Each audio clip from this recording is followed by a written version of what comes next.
क्योंकि आप लोगों के लिए मेरी क्लासेस पहुंचना ज्यादा जरूरी है रादर देन लाइव होने के। क्योंकि लाइव होते समय परेशानी ये होती है कि आप लोगों के लिए वो बार बार बफर करता है। मेरी तरफ से यहाँ से अपलोड स्पीड इतनी नहीं आ रही है। राजस्थान में मैं हूं और यहाँ पर प्रॉपर लॉकडाउन चल रहा है। इंटरनेट की कोई सुविधा ना हो पाने के कारण मैं पहले आपकी क्लास से जस्ट पहले इस वीडियो को अपलोड करता हूं और आप लोग इसको मेरी तरफ से एक मतलब अपना सहयोग देकर के प्रयास करें कि आप मेरे इस प्रयास को अपने लिए बहुत कारगर मानते हुए नित्य अभ्यास सुनिश्चित करेंगे। और आप अपने घर में देखिए, जिन परिस्थितियों में आप अपने आप को मेहनत के थ्रू नापेंगे ना, यकीन मानिएगा कि आप भविष्य में उतने ही सुनहरे होकर के चमकेंगे। अगर आप इस समय आराम करते रह गए, आपने ये मान लिया कि ठीक है सबके लिए परेशानी है, लॉकडाउन चल रहा है, चलिए आराम करते हैं, साथियों बहुत नुकसानदायक हो जाएगा। अपने ऊपर ये विश्वास रखिए कि इस समय जिस व्यक्ति ने, वही कहते हैं ना, मेहनत इतनी खामोशी से करिए कि जब आपकी सफलता आए तो वो शोर मचा दे। तो ये सच में खामोशी का समय है। आप इस खामोशी में अपनी मेहनत को अपनी परचम तक ले जाएं। तो मैं आप लोगों के सामने क्वेश्चंस लेके आ रहा हूं। आप अपने क्वेश्चंस को देखें, क्वेश्चन देख करके आप अपने आंसर्स को लिखते चलें। जो आंसर मैं बताऊं उनसे उन्हें मैच करें।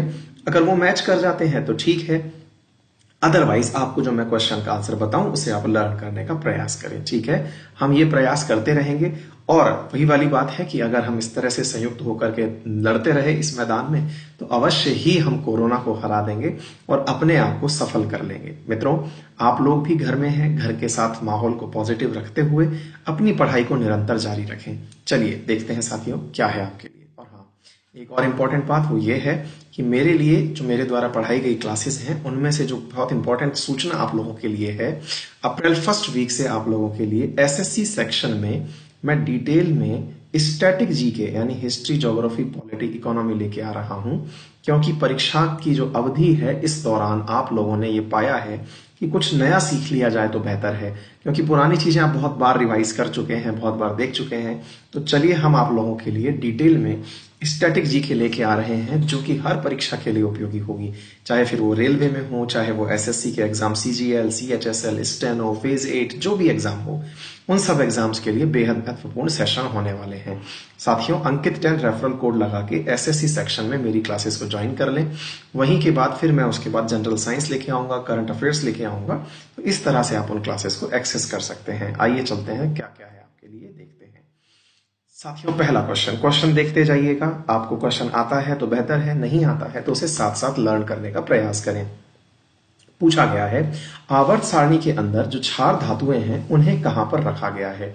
साथियों, आवर्त सारणी याद करिएगा, आप लोगों को मैंने बताया हुआ है कि मौजले की जो आवर्त सारणी है, उस मौजले की आवर्त सारणी के अंदर, जिसको हम आधुनिक आवर्त सारणी कहते हैं, उसमें एस ब्लॉक के जो तत्व हैं इनको ही हम क्षारीय धातु कहते हैं। याद करिए।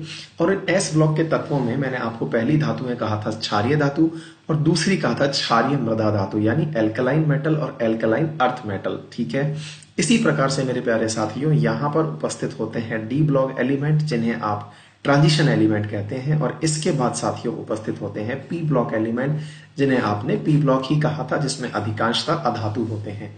अधातु मतलब जिनको इलेक्ट्रॉन एक्सेप्ट करने होते हैं, धातु मतलब जो अपने इलेक्ट्रॉन देते हैं। ठीक है बेटा, तो होपफुली आप लोगों ने अपना आंसर चेक कर लिया होगा। मेरे प्यारे साथियों, मैंने आपको नंबर निकालना भी सिखाया है, ग्रुप नंबर निकालना भी सिखाया है। तो इसका राइट आंसर है 1A। ठीक है बेटा, इसको आंसर को चेक कर लीजिएगा। और हाँ, एक बात और मैं आपको बता देता हूं, मैंने आपको ग्रुप नंबर निकालना सिखाया हुआ है। ग्रुप कौन से होते हैं? जो स्ट्रेट लाइंस में होते हैं ना। और पीरियड कौन से होते हैं? जो हॉरिजॉन्टल लाइंस में होते हैं। और मैंने आपको सिखाया है क्षारीय धातु है जैसे कि लिथियम पकड़ लीजिए, है ना। अब लिथियम का इलेक्ट्रॉनिक विन्यास क्या है? 1s2 तो यहां पर कौन सा पीरियड हो गया? सेकंड पीरियड हो गया। एक इलेक्ट्रॉन है तो ये फर्स्ट हो गया। ठीक है बेटा, चलिए आगे बढ़ते हैं। दूसरा क्वेश्चन है, प्रत्येक आवर्त का प्रथम सदस्य कौन होता है? फिर वही बात, जो हमने पहला सवाल पूछा है वैसा ही तो ये सवाल है। आपको मैंने बताया हुआ है कितने आवर्त होते हैं कुल मिलाकर के आवर्त सारणी के अंदर। आपने पढ़ा हुआ है 7 आवर्त होते हैं। ठीक है, अगर मैं पहला आवर्त बनाऊं हाइड्रोजन,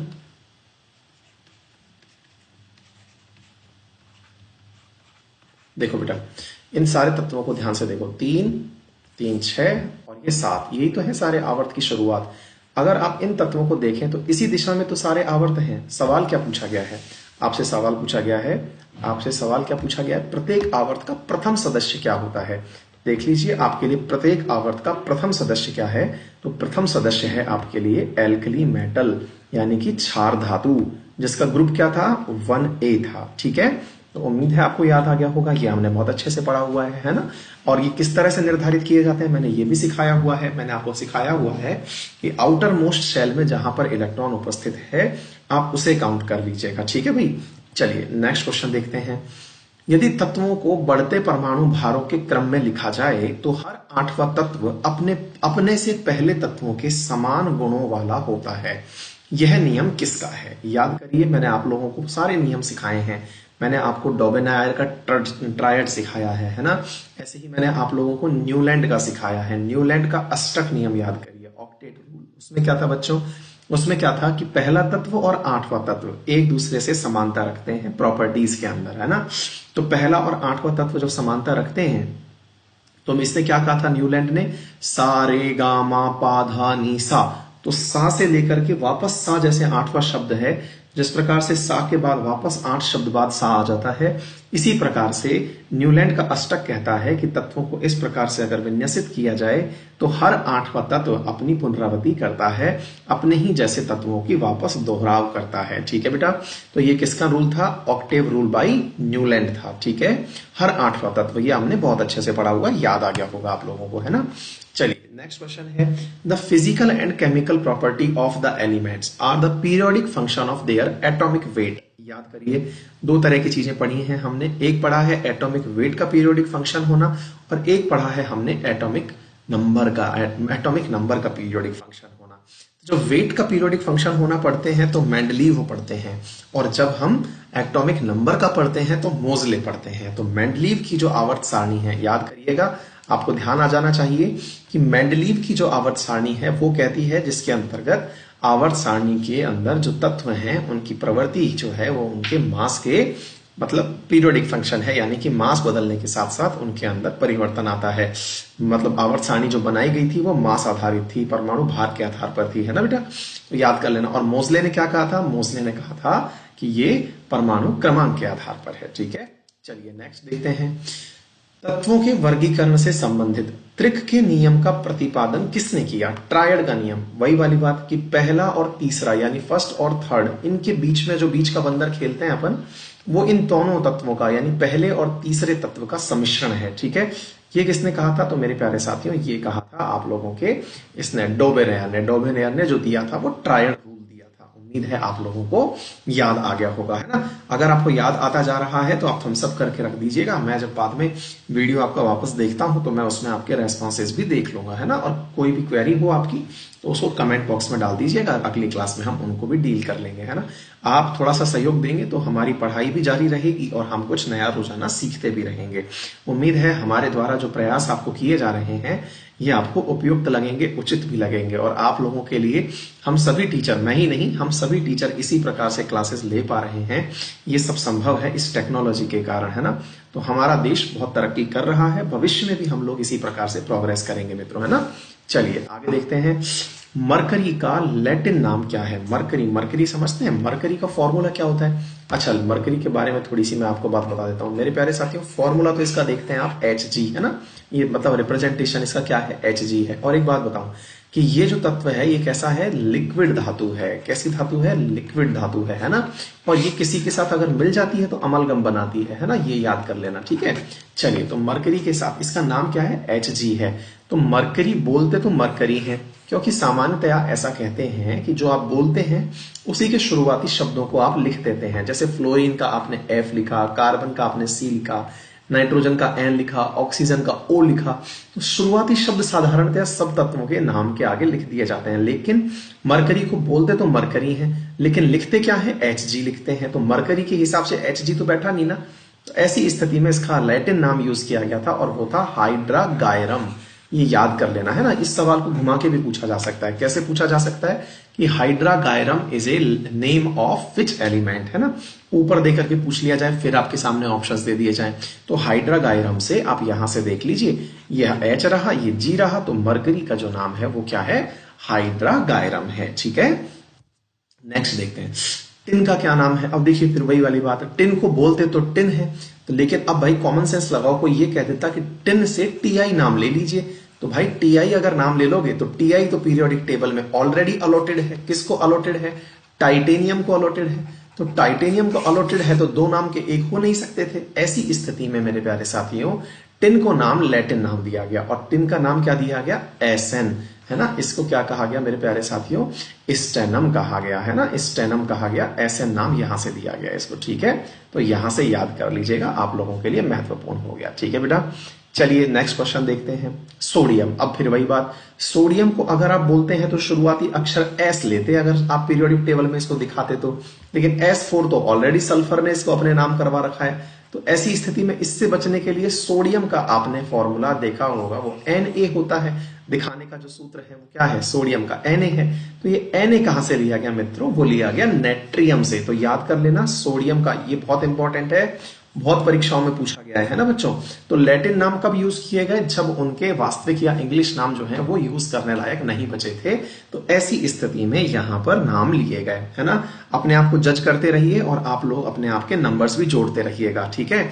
और हाँ, आप लोगों की करंट की क्लासेस भी बहुत सारे कंटेंट के साथ, हालांकि हर न्यूज में कोरोना वायरस जुड़ा है, लेकिन फिर भी आज का जो सेशन अगर आप देखेंगे तो कोरोना से सवाल जरूर शुरू हुआ था, लेकिन हमने पूरा स्टैटिक जीके बहुत अच्छे से करंट के साथ आप लोगों को पढ़ाया है ना। तो चीजों को रिलेट करिए और पढ़ते जाइए बच्चों। चलिए नेक्स्ट क्वेश्चन देखते हैं। कैडमियम का रासायनिक प्रतीक क्या है? कैडमियम, देखिए कैडमियम की जब हम बात करते हैं मित्रों, तो कैडमियम, फिर से वही बात, तो कैडमियम से तो नाम से ही पता चल जा रहा है, क्योंकि ये तो कोई लैटिन भाषा का शब्द नहीं है। तो यहां से देखो CD उठाया गया, तो ये हो गया कैडमियम, ठीक है बेटा। तो इस प्रकार से CD4 कैडमियम हो गया, ये याद रख लेना। इस प्रकार से आपसे तत्वों के आधार पर नाम पूछ लिए जाएंगे, है ना। ऐसे ही लेड का क्या होता है? अब देखिए मैं आपको बताऊं यहां से कि ये जो लेड है, अगर कोई बोले तो लेड का मतलब टेक्निकली तो क्या होना चाहिए? L होना चाहिए, है ना, या तो Le होना चाहिए। लेकिन लेड का यानी शीशे का ये नाम नहीं होता, अपितु इसका जो इंग्लिश नाम है वो ना यूज करके इसका लैटिन नाम यूज किया जाता है, और वो क्या है? प्लम्बस, प्लम्बम होता है बेसिकली, है ना। प्लम्बम जो होता है इसको यूज किया जाता है, ठीक है। तो इस तरह से आप चीजों को रिलेट करके याद करते जाइएगा, ठीक है। तो नंबर अपने चेक करते जाना और बताते जाना अपने आप से कि कितने नंबर आप लोगों के सही बैठ रहे हैं। नेक्स्ट क्वेश्चन है, रासायनिक तत्वों को संकेत के रूप में व्यक्त करने का पहला प्रयास किसने किया था? रासायनिक तत्वों को संकेत के रूप में संकेत के रूप में सबसे पहली बार जो दिखाया गया था मेरे प्यारे साथियों, वो व्यक्त किया था बर्जीलियस ने। ये तथ्य जो है आप अतिरिक्त रूप से याद कर लीजिएगा कि सबसे पहली बार जो ये प्रयास किया गया था ना तत्वों को दिखाने का, वो किसने किया था? बर्जीलियस ने किया था, ठीक है। अच्छा मैं एक बात बता दूं, वोलर ने क्या किया था? वोलर ने पहली बार पीरियोडिक टेबल के अंदर ऑर्गेनिक पदार्थों को लेबोरेटरी के अंदर निर्माण किया था। ऑर्गेनिक पदार्थों का लेबोरेटरी में निर्माण किया था से मतलब क्या हुआ? उसने सर्वप्रथम यह देखा था कि रासायनिक लोग ये माना करते थे कि जो जीव द्रव का निर्माण है वो किसी दैवीय शक्ति से होता है, वाइटल फोर्स थ्योरी कहा करते थे, है ना। लेकिन इसने होलर ने करके यूरिया का सिंथेसिस बता दिया कि भैया ऐसी बात है, लेबोरेटरी में ऑर्गेनिक पदार्थ बनाए जा सकते हैं, ठीक है। चलिए, आवर्त सारणी में समान तत्वों के समूह की सामान्य विशेषता क्या होती है? आवर्त सारणी में in the common feature of group, एक तत्व जो ग्रुप के अंदर उपस्थित है साथियों, उनकी क्या विशेषता होती है? तो देखिए मैंने आपसे पहले ही कहा था कि ग्रुप के अंदर कोई भी तत्व अगर आएगा तो ग्रुप तो यूं बने हुए हैं ना मित्रों, याद करो मैंने आपको क्या कहा था। देखिए हाइड्रोजन हुआ, लिथियम हुआ, बेरिलियम, ये सोडियम हुआ, ये देखिए इन सबके अंदर आउटर मोस्ट क्या है? इन सबके अंदर आउटर मोस्ट क्या है? इधर 1s1 है, इधर 2s1 है, इधर 3s1 है, इधर 4s1 है, इधर 5s1 है, इधर 6x1 है। मतलब क्या है? इनके बाह्यतम कक्ष में इलेक्ट्रॉनों की संख्या सभी जगह समान है, ठीक है बेटा।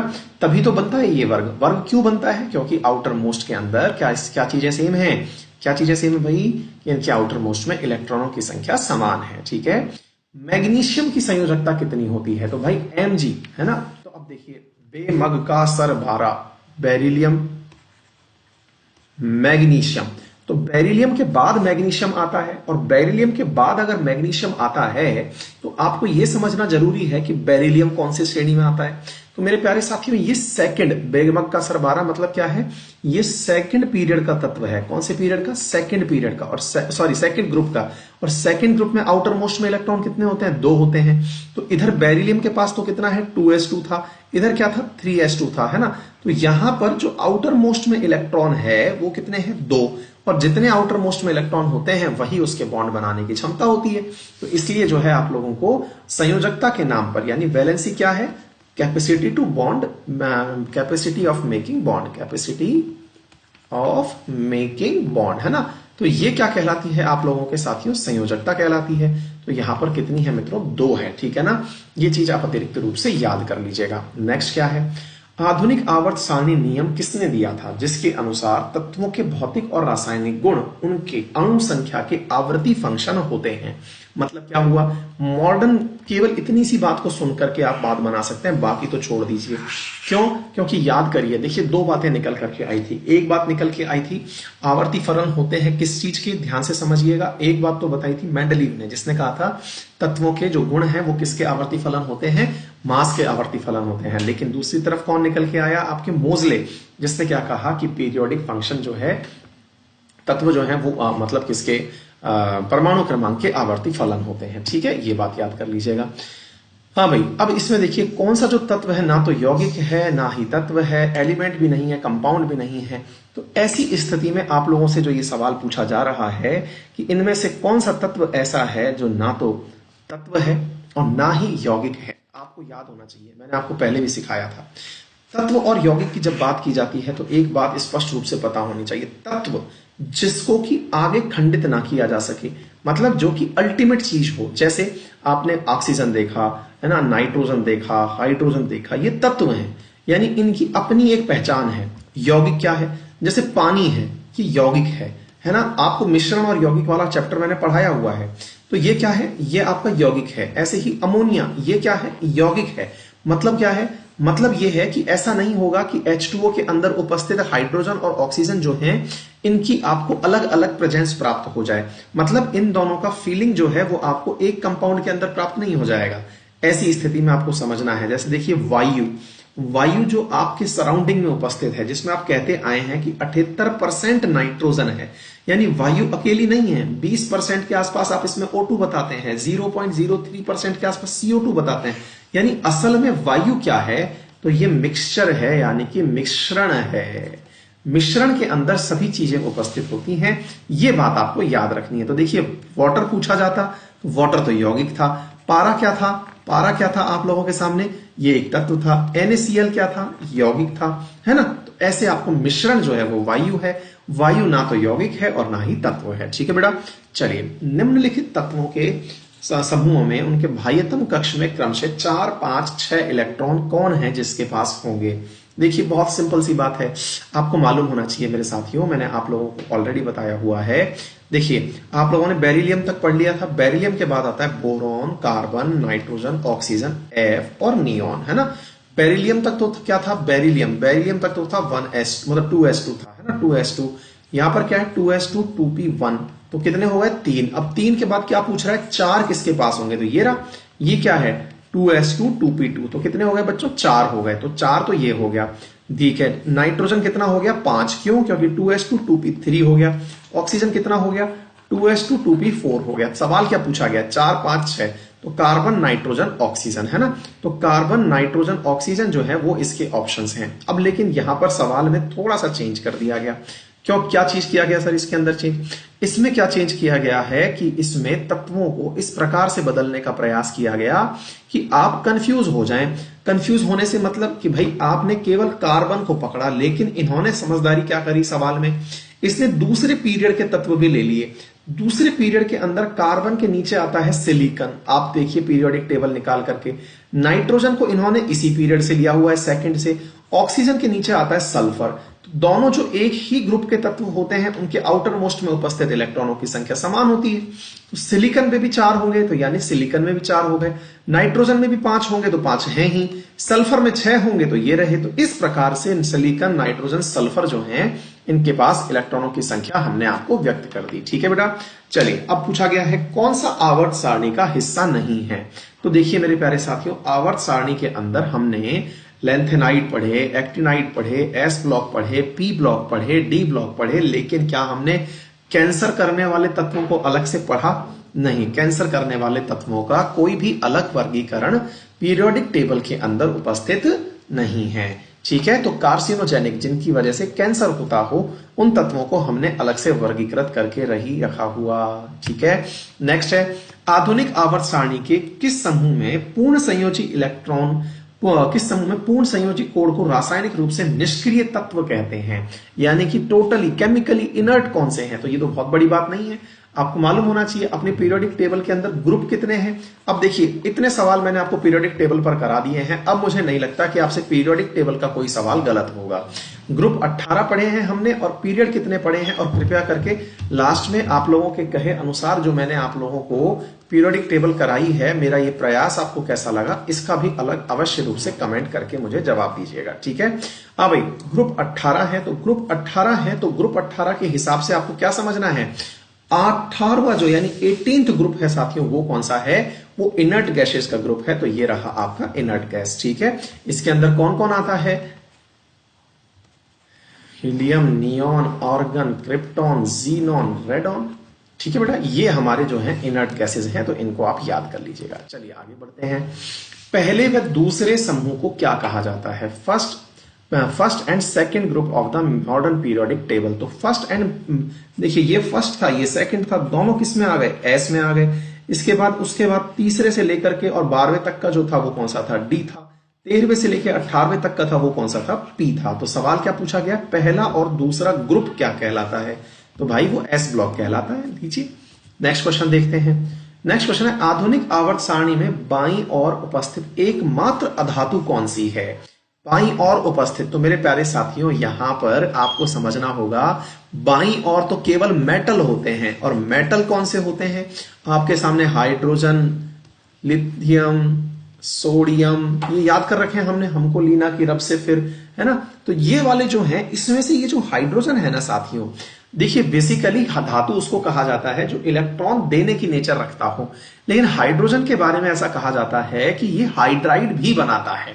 क्या बनाता है? हाइड्राइड। मतलब सामान्यतया तो हाइड्रोजन के बारे में ये समझा जाता है कि ये इलेक्ट्रॉन देके प्रोटॉन बनाता होगा, लेकिन कुछ रासायनिक अभिक्रियाओं में ये H- भी बनाता है, अर्थात ये इलेक्ट्रॉन भी स्वीकार करता है, और इलेक्ट्रॉन स्वीकार करना किसका कार्य होता है? अधातु का। तो सवाल क्या पूछा जा रहा है आप लोगों से? बाईं ओर। बाईं ओर का मतलब क्या है? बाईं ओर कौन थे? मेटल थे। तो मेटल वाली सीरीज में कौन रखा हुआ है? हाइड्रोजन। तो ये हाइड्रोजन ऐसा है जिसके पास अधातु वाले गुण भी हैं, है ना। इसलिए मैं बताऊं आप लोगों को, कहते हैं कि आधुनिक आवर्त सारणी में भी हाइड्रोजन का स्थान सही से बताया नहीं गया है। इवन कई तो ऐसे विद्वान थे जिन्होंने हाइड्रोजन को पीरियोडिक टेबल के बीच में लटका दिया था, यूं करके, मतलब इधर एस बना दो, इधर डी बना दो, इधर पी बना दो, हाइड्रोजन को बीच में छोड़ दो, क्योंकि इसके बारे में कैरेक्टर ही नहीं पता है। इसको मनचला एलिमेंट भी कहते हैं पूरी पीरियोडिक टेबल का। ठीक है, कुछ पता ही नहीं है, इसको मौका देख के बदल जाता है ये, है ना। अच्छा, इसी प्रकार से साथियों क्या तत्व पूछा जा रहा है आप लोगों से? आप लोगों से पूछा जा रहा है कि भाई आपके सामने एक परमाणु विन्यास दे दिया गया, उस परमाणु विन्यास के अंदर आपसे पूछा गया कि बताइए ये जो है किसका इलेक्ट्रॉनिक विन्यास है। देखिए अब इलेक्ट्रॉनिक विन्यास की तो बात छोड़िए, पहले मुझे इतना बताइए कि क्या आपको इससे कुछ आइडिया लग रहा है? 3 देख करके कि आउटर मोस्ट में 3 है। आउटर मोस्ट में 3 इलेक्ट्रॉन कब हो सकते हैं? आउटर मोस्ट में 3 इलेक्ट्रॉन तब हो सकते हैं जब एक तो हो एस में, 2 तो इलेक्ट्रॉन एस में हो और 1 इलेक्ट्रॉन पी में हो। इतनी बात समझ में आ गई? अच्छी बात है। अब यहां पर ये वाला जो तत्व बता रहा है विन्यास, ये बता रहा है कि 10 एलिमेंट निकल जाने के बाद में जो है वो P1, मतलब कहने का मतलब ये है कि ये जो P ब्लॉक है ना, P ब्लॉक का जो पहला तत्व है, पहला तत्व तो ऊपर बोरॉन होता है, ये तो सबको मालूम है। तो कहने का मतलब है कि ये बोरॉन वाले ही ग्रुप का मेंबर है। ठीक है, बोरॉन का अगर एलिमेंट नंबर देखा जाए तो वो आप लोगों के सामने जो है वो कितना होता है? 5 होता है। ठीक है, तो 5 के बाद में यहां पर कितना निकल के आ रहा है? 8 और जोड़ दो, तो 8 और जोड़ दोगे तो ये निकल के आएगा 13। ये किसका आ रहा है मेरे प्यारे साथियों? आप लोगों के, आपके सामने जो है एल्यूमिनियम का। तो आपको ये पूरा के पूरा ग्रुप याद होना चाहिए। बैंगन, आलू, गाजर, इन थैला, ये इसका नंबर है ना। तो ये आपके सामने हो गया एल्यूमिनियम। तो इस तत्व को भी आप अतिरिक्त रूप से याद कर लीजिएगा। ठीक है बेटा, चलिए नेक्स्ट देखते हैं। आधुनिक आवर्त सारणी में किस आवर्त के अंदर 32 तत्व हैं? 32 तत्व का मतलब हुआ कि यहां पर तत्वों की संख्या काफी है। तो याद करिए, आप लोग लैंथेनम और एक्टिनियम पढ़ते हैं। लैंथेनम और एक्टिनियम जब आप पढ़ते हैं तो आवर्त के अंदर आप पढ़ रहे होते हैं। तो देखिए, याद करो, 3D पढ़ते हैं आप, 4D पढ़ते हैं आप, 5D पढ़ते हैं। जो 5D वाला 4D वाला जो है, इसके अंदर क्या होता है, बीच में लैंथेनम आ जाता है ना। तो बीच में लैंथेनम आ जाता है, यानी कि 14 तत्व तो इसके अंदर और जुड़ जाते हैं। तो पीरियोडिक टेबल खोल के देखिए एक बार। तो पीरियोडिक टेबल के अंदर जो छठा आवर्त है आपका, वो इसी प्रकार का है, यानी आवर्त नंबर जो है वो इसके प्रकार का है। ठीक है बेटा, छठे आवर्त के अंदर ऐसा क्यों हो रहा है? क्योंकि यहां पर लैंथेनाइड भी बीच में फंस गए, जिनको भी इन्होंने काउंट कर लिया है। ठीक है, 32 किस प्रकार से हुए होंगे मैं बता दूं। 2 तो हो गए एस के, 10 हो गए डी के, 6 हो गए पी के। तो कितने हो गए? 18। और 18 के साथ में 14 किसके हो गए? लैंथेनाइड के। तो कितने हो गए? 32। ठीक है, तो लैंथेनाइड और एक्टिनाइड, एक्टिनाइड में भी सेम ऐसे ही होना है ना। चलिए नेक्स्ट बढ़ते हैं। डी ब्लॉक के तत्वों को इस नाम से भी जाना जाता है। देखिए, ये तो मैंने आपको पढ़ाया हुआ है ना भाई। आप लोगों को मैंने पढ़ाया हुआ है, एक तरफ एस ब्लॉक है, एक तरफ पी ब्लॉक है, एक तरफ धातु है, एक तरफ अधातु है, और जो बीच में फंस गए वो संक्रमण धातु हैं, है ना। तो इनको ट्रांजिशन एलिमेंट के नाम से जाना जाता है। और ट्रांजिशन एलिमेंट के अंदर एफ ब्लॉक वाले फंसते हैं, इन्हें इनर ट्रांजिशन एलिमेंट के नाम से जाना जाता है। तो उम्मीद है मेरे प्यारे साथियों, आप लोगों को मेरे द्वारा दी गई जानकारियां बहुत ही संतोषप्रद होंगी। आप में से जो भी साथी मेरे साथ में जुड़ करके रेलवे के लिए डिटेल में साइंस पढ़ना चाहता है, वो मेरी अनअकैडमी पर उपस्थित क्लासेस ज्वाइन कर सकता है। मेरा रेफरल कोड है अंकित 10, जिसको यूज करके आप मेरी क्लासेस को एक्सेस कर सकते हैं। ठीक है बेटा, चलिए तो अंकित 10 रेफरल कोड लगाएं और क्लास को लाभ में लें। थैंक यू सो मच, अपना ख्याल रखिए। अच्छा, एक सवाल और बच गया। हाइड्रोजन हीलियम को में रखा गया है। तो हाइड्रोजन हीलियम, ये दोनों एक ही तो पीरियड में उपस्थित हैं। तो ये कौन सा पीरियड था बेटा? फर्स्ट पीरियड था। एक तरफ हाइड्रोजन है, दूसरी तरफ हीलियम है। इसका एटॉमिक नंबर 1 है, इसका एटॉमिक नंबर 2 है। ठीक है, थैंक यू सो मच, अपना ध्यान रखिए। ये मेरा टेलीग्राम ग्रुप है, इसे आप ज्वाइन कर लीजिए। यहां पर रेगुलर अब मैं आपके टेस्ट लिया करूंगा। यहां पर 87,000 विद्यार्थी जुड़े हुए हैं, आप भी जुड़ जाइए। ये मेरा टेलीग्राम चैनल है, कंटेंट की प्राप्ति होती रहेगी। करंट की क्लासेस को रेगुलर देखते रहिए। थैंक यू सो मच, अपना ध्यान रखिए। Thank you.